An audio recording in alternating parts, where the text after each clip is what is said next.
Coastal waters make up 22 million square kilometers of ocean, or about 6% of the world's ocean.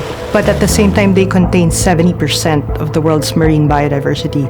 That means 83% of coral reefs, 100% of the mangroves and the seagrass are all found in coastal waters.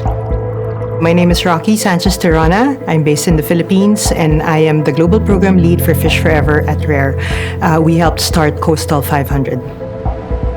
113 million people work in small-scale fisheries. Most of these are done in coastal waters. That means that over 500 million people depend on coastal waters for food and livelihoods. Unfortunately, there are large issues facing coastal communities.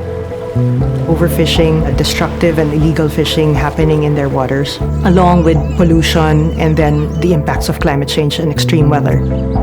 In the coastal waters, you need solutions that really work with the communities because they're the ones that are really closest to the resource, and actually they're the ones that benefit most from protection and management. Coastal 500 is a global network of locally elected government leaders who have come together and pledged to support their communities in protecting their ecosystems and their fisheries. Very early on, we realized that mayors or their equivalent are really the ones that can make the difference. A strong mayor can really drive change and inspire the rest of the community to follow.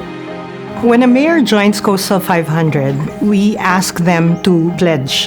This is a public pledge where they're really stating their commitment to community-led management, to recognizing the importance of protected areas where fish can recover, to actually enforcing rules and regulations. These communities are then supported in sharing ideas, enforcing coastal conservation policies, and advocating for coastal protection nationally and globally. Right now, Coastal 500 has over 160 members across 8 countries. Together, these members actually influence how over 60,000 square kilometers of ocean are managed.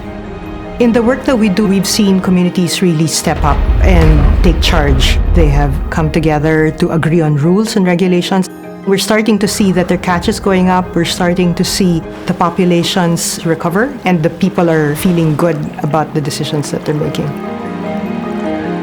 For me, what's been really powerful about Coastal 500 is really watching the power of leadership. When you've got a strong leader who's motivated and inspired and has his heart or her heart in the right place, so much can happen.